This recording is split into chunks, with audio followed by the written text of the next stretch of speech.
ദൈവത്തിൻ്റെ സാന്നിധ്യം നിറഞ്ഞ ഒരു പ്രഭാതം കർത്താവ് നമുക്ക് വീണ്ടും ദാനമായി തന്ന ദൈവത്തിൻ്റെ സ്നേഹത്തെ ഓർത്ത് ദൈവത്തെ സ്തുതിക്കുന്നു.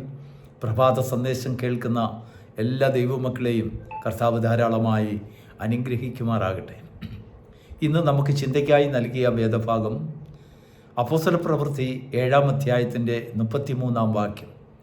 വളരെ വ്യത്യസ്തമായ ഒരു സന്ദേശം. എല്ലാവരും അല്പസമയം ശ്രദ്ധയോടെ കേൾക്കണം എന്ന് ദൈവനാമത്തിൽ അപേക്ഷിക്കുന്നു. നാം അവിടെ കാണുന്നതായ ദൈവത്തിൻ്റെ വചനം ഇപ്രകാരമാണ് വായിക്കാൻ കഴിയുന്നത്. കർത്താവ് മോശയോട് പറഞ്ഞു, മോശേ, നീ നിൽക്കുന്ന സ്ഥലം വിശുദ്ധ സ്ഥലമാണ്, അതുകൊണ്ട് നിന്റെ കാലിൽ നിന്നും ചെരുപ്പ് ഊരി എറിഞ്ഞു കളക. സ്തേഫാനോസാണ് പ്രസംഗിക്കുന്നത്. സ്തേഫാനോസിൻ്റെ പ്രസംഗത്തിലെ ചില ഭാഗമാണ് അപ്പോസ്തലപ്രവൃത്തി 7-ാം അധ്യായത്തിൽ വിവരിക്കുന്നത്. ദൈവത്തിന് സ്തോത്രം. പുറപ്പാട് പുസ്തകം 3-ാം അധ്യായത്തിൽ ഈ സംഭവ പശ്ചാത്തലം നമുക്ക് കാണാൻ കഴിയും. എന്നാൽ അവിടെ നാം വായിച്ച് കേട്ട് പഠിച്ചത് അല്ലെങ്കിൽ ഗ്രഹിച്ചിരുന്ന ആ സംഭവത്തേക്കാൾ അല്പം വ്യത്യാസമായിട്ടാണ് സ്തേഫാനോസ് പ്രസംഗിക്കുന്നത്. എന്താണ് വ്യത്യാസം എന്നാണ് ദൈവത്തിൻ്റെ ആത്മാവ് ഈ പ്രഭാതത്തിൽ നമ്മെ ധരിപ്പിക്കുവാൻ ആഗ്രഹിക്കുന്നത്. പുറപ്പാട് പുസ്തകത്തിൽ നാം മനസ്സിലാക്കുന്നത്, മോശ മിസ്രയീമിൽ നിന്നും ഓടിപ്പോയി ഫറവോനെ ഭയന്ന് ദൂരെ കിലോമീറ്ററുകൾ സഞ്ചരിച്ച് മിദ്യാൻ ദേശത്ത് ചെന്ന് അവിടെ പാർത്തു. അവിടുത്തെ ഒരു പുരോഹിതൻ്റെ മകളെ വിവാഹം കഴിച്ചു. തനിക്ക് 2 പുത്രന്മാരുണ്ടായി. അമ്മായിയപ്പൻ്റെ ആടുകളെ നോക്കി നടക്കുന്ന ജോലി ഉപജീവനാർത്ഥം താൻ ഏറ്റെടുത്തു. പലപ്പോഴും ദൈവത്തിൻ്റെ പർവ്വതമായ ഹോരേബ് പർവ്വതത്തിൻ്റെ താഴ്വരയോളം മോശ ആടുകളെ മേയിച്ച് കടന്നുപോയി. അത് ദൈവത്തിൻ്റെ പർവ്വതമെന്ന് അറിഞ്ഞുകൊണ്ടല്ല, പിൽക്കാലത്ത് തനിക്ക് മനസ്സിലായി താൻ ആടുകളെ നോക്കി നടന്നതായ സ്ഥലങ്ങളിൽ പലതും ദൈവത്തിൻ്റെ പർവ്വതമായ ഹോരേബായിരുന്നു എന്ന്. തൻ്റെ പിൽക്കാലത്തെ അനുഭവങ്ങളിൽ കൂടെയാണ് തനിക്ക് സാക്ഷ്യപ്പെടുത്തുവാൻ തന്നെ സഹായിച്ചത്. എന്നാൽ മോശയോട് മോശ വിവരിക്കുന്നത്, മോശ പെട്ടെന്നൊരു ശബ്ദം കേട്ടു. ആ ശബ്ദം കൊണ്ട് തിരിഞ്ഞു നോക്കിയപ്പോൾ ഒരു മുൾപ്പടർപ്പ് കത്തി ജ്വലിക്കുന്നത് കണ്ടു.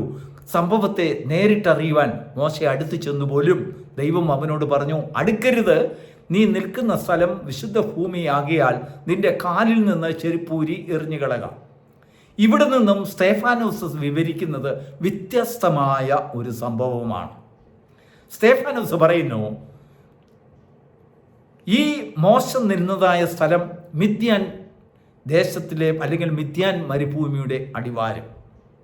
അതിനുശേഷം 30-ാം വാക്യത്തിൽ അപ്പോസ്തലപ്രവൃത്തി 7-ാം അധ്യായത്തിൽ 30-ാം വാക്യത്തിൽ സ്തേഫാനോസ് പ്രസംഗിക്കുന്നു, മുൾപ്പടർപ്പ് കണ്ടതും ദൈവശബ്ദം കേട്ടതും അങ്ങ് ദൂരെ സീനായ് മലയുടെ അടിവാരത്തിലുള്ളതായ മരുഭൂമിയുടെ പ്രദേശത്ത് നിന്ന്. ഈ സീനായ് മലയുടെ അടിവാരവും മിദ്യാൻ മരുഭൂമിയുടെ അടിവാരവും തമ്മിൽ 100 കണക്കിന് കിലോമീറ്റർ ദൂരമുണ്ട്. ഈ ദൂരത്ത് നിന്നും കൊണ്ടാണ് ദൈവം മോശയോട് പറഞ്ഞത്, മോശേ, നീ നിൽക്കുന്നതായ മിദ്യാൻ ദേശത്തിലെ ആ ഭൂമി വിശുദ്ധ സ്ഥലമാണ്, അതുകൊണ്ട് നിന്റെ കാലിൽ നിന്നും ചെരുപ്പൂരി എറിഞ്ഞു കളക. ദൈവം നിൽക്കുന്നത് സീനായ് മലയിൽ 100 കണക്കിന് കിലോമീറ്റർ ദൂരത്തിൽ. ശബ്ദം മോശയുടെ കാതുകളെ തുളയ്ക്കും വിധം പാഞ്ഞെത്തി അതിവേഗത്തിൽ. കാഴ്ച മോശയുടെ കണ്ണ് പ്രകാശിച്ച് കിലോമീറ്ററുകൾ ദൂരത്തിലുള്ളതായ ദൈവിക ദർശനത്തെ കാണുവാൻ മോശയുടെ കണ്ണ് പ്രകാശിപ്പിക്കപ്പെട്ടു. ഇതാണ് സ്തേഫാനോസ് അവിടെ വിവരിച്ചത്. അതാണ് യഹൂദന്മാരെ ചൊടിപ്പിച്ചത്. Praise the Lord. ദൈവത്തിന് മഹത്വമുണ്ടാകട്ടെ. നമുക്കിതിൽ നിന്ന് ദൈവം തരുന്ന സന്ദേശം എന്താണ്?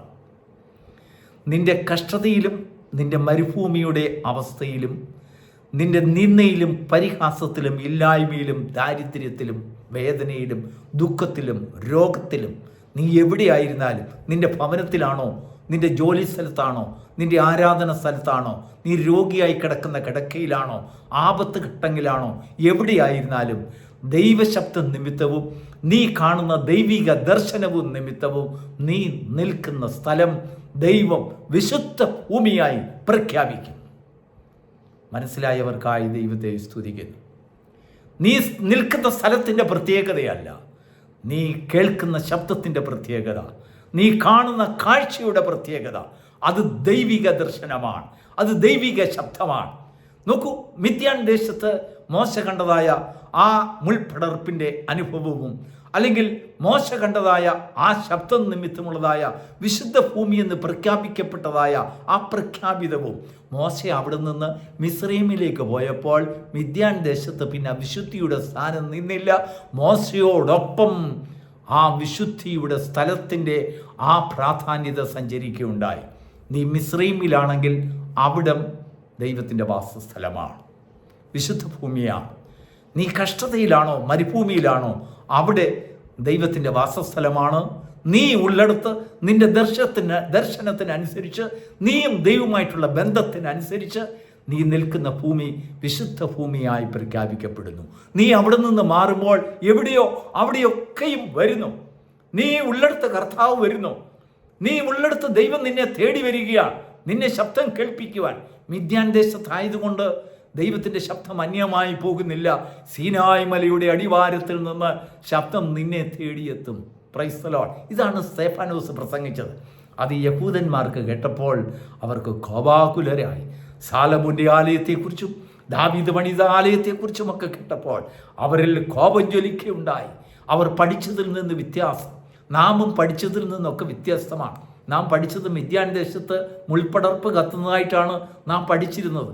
എന്നാൽ സ്തെഫാനോസ് പറയുന്നു, മിദ്യാൻ ദേശത്തല്ല മുൾപടർപ്പ് കത്തിയത്, അത് സീനായ് മലയുടെ അടിവാരത്തിലാണ് കത്തിയത്. മോശ മിദ്യാനിൽ നിന്നുകൊണ്ട് സീനായിലെ കാഴ്ച കണ്ടു.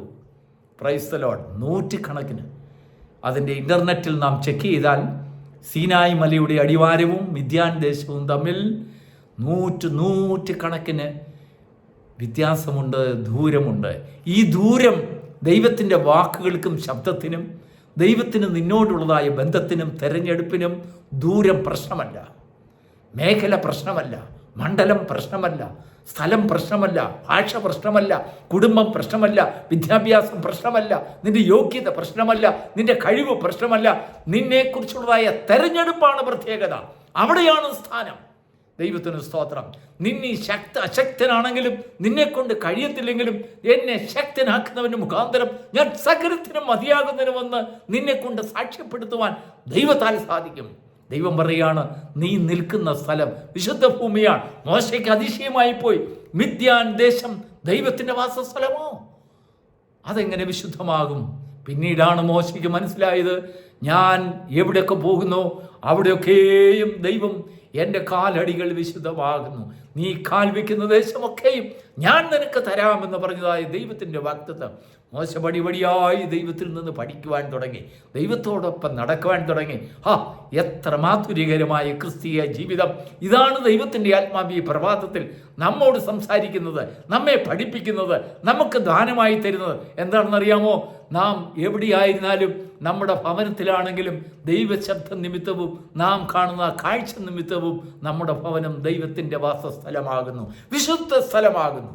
Praise the Lord. അതിനൊരു പ്രമാണവുമില്ല, അതിനൊരു അടിസ്ഥാനവുമില്ല, അതിനൊരു യോഗ്യതയുമില്ല.